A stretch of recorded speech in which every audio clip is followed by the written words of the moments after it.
Welcome to Life is for Living. I'm your host, Kylee Buckley, and I'm here with David J Riddell from the School of Living Wisdom. Tonight, David, can we talk about boundaries, personal boundaries, and generally in life and in relationships, pre-marriage and even when you're married?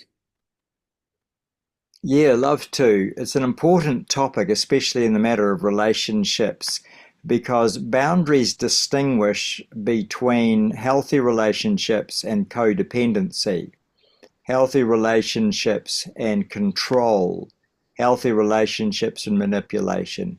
The person who can understand boundaries and push back when boundaries are crossed is well on the way to becoming an adult. But an adult who can't back themselves and declare their boundaries and say no when necessary is pretty much doomed to remain a child in an adult world. So, this is a key topic. What are boundaries actually? Well, they're an invisible emotional line that defines our space. So, when I challenge your perspective of me or your perspective full stop with my own perspective, I'm saying, you know what? There's a line between your values and my values, your perspective and my perspective. And there's also a line in what I'm responsible for and what I'm not. Mhm. So this is a key factor in communication. Uh, do I know where I stop and you start? Do I know where I stop suggesting and start demanding? Do I know where I need to stop demanding and stop controlling and respect your sovereignty? So, sovereignty or freedom or space is what we're talking about, and the limits thereof become our boundaries. And you know what? I think boundaries protect our identity.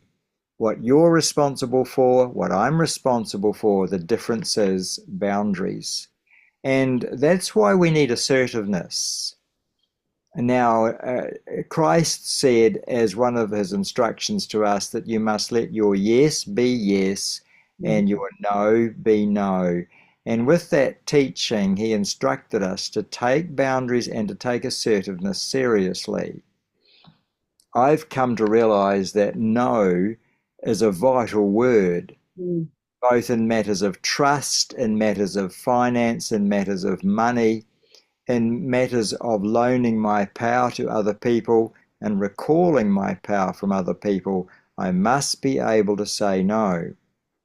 And a child at 2 years old is already asserting their boundaries. It comes instinctively as part of nature. And bad things happen when children are not allowed to set boundaries ever. Bad things happen because they become like a person with no skin. They have become a person who's super sensitive, unable to exercise their power, unable to stop giving their power away to other people, and they become really naive and really in danger of being ripped off by people who have never earned their trust. So boundaries are a really big deal. Sexual boundaries, coercion. As I say, they distinguish a healthy relationship from codependency.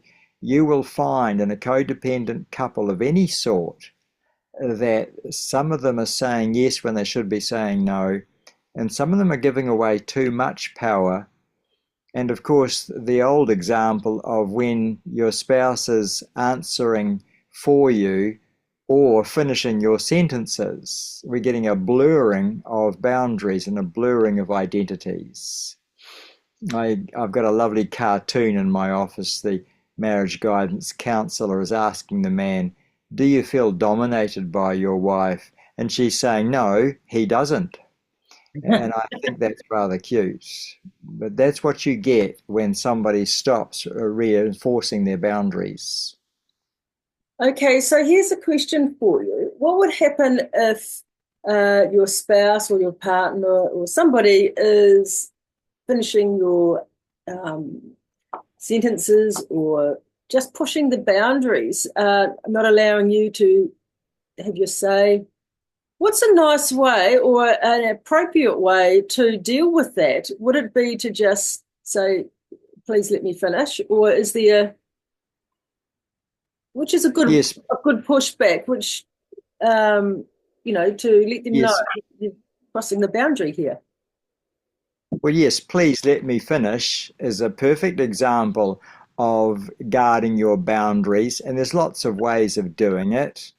I've been known to say to people, are you answering for me? So I've become redundant, haven't I? Or I've said, please don't second guess my reaction for me. Let me have my own reaction. Mhm.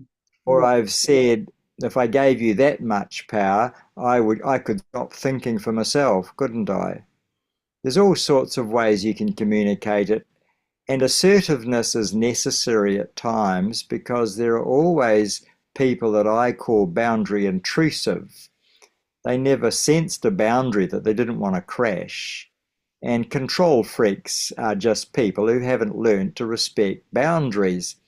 But then so are professional victims on the other end of the scale. They haven't learned to say no or assert themselves when they should. They are professional, I call them professional victims. They give all their power away and don't know that they even have a choice in the matter. I remember asking one client, why don't you stand up to him? Why don't you say no? And she said, oh, in our family, you were never allowed to say no to father, and you never were allowed to take him on. And if you did, you'd regret it. And so she said, I guess I've just learned that peace at any price is the only way to go. My response is, well, peace at any price has a very high price. She said, what's my alternative? And I said, take assertiveness seriously. Learn how to be straight up, no nonsense, put your yes and no across without getting stroppy. Mhm. Because, of course, when people first discover assertiveness, the first thing they do is confuse it with stroppiness. And so they can get lippy and mouthy and all those things that their father told them not to be. But that's usually just while they're figuring out what is assertiveness and what is stroppiness. Takes a little while to get that one sorted. Right. And it's about using the words, just putting the words out there and let the words do the job for you without any emotion. Just say your say. Yes, you could sum up assertiveness as just stating what you need clearly and simply, and Mhm. also the consequences for non-compliance. But Okay. the characteristic of assertiveness is that you can have the courageous conversation. And in having the courageous conversation, you are defending your space, you are pointing out where your boundaries lie. And let's face it, most people crash boundaries because they were never told where they are. Very true. Very Mm. true. Yes. And it's about putting it out there and then letting the other party deal with it, really. Yeah, Line. telling them what's acceptable and what's not, and then above all else, letting their reaction be their business. Once you try and make their reaction your business, you've crossed another boundary. Very true. Yes. And through that, you learn about people. They are by what they do. Yeah. Well, we know that it's illegal to move the marker pegs, the boundary zone pegs. You can go to jail for moving a boundary peg illegally.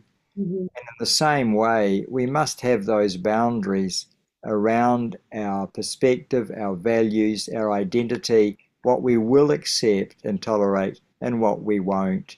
Individuals have them in different places, families have them in different places, and entire countries put them in different places. Yes. And isn't it tied in with respect? Respect of self and the respect of the other person. I'm convinced that the practice of respect is part and parcel of the practice of boundaries. Right. And also love, because if somebody says, look, please don't talk over me, if you love them and care for them, you would allow them to have their, you'd step back. Or is that more respect? Or you could have a bit of fun, lighten it up a bit. You could say, well, I would agree with you, but if I did that, we'd both be wrong. Just don't take it all too seriously. Have a bit of a laugh about it because, yeah, no two people are ever going to agree on everything the same. Very true. Very true. Okay. Oh, well. Is there anything else you'd like to add to boundaries? Oh, no, not at all. But please treat everything your counsellor says and everything that I say as a suggestion. We're not here to lay down the law or the rules. That would be a violation of your sovereignty and your freedom. And so I'll respect your boundaries by saying you can treat everything I say as a suggestion. There's no punishment for disagreeing with me, except that if I am right and you're wrong, you're going to have to live with the consequences of that. Well said, David. Thank Okay. you. Thanks, everyone. Thank you.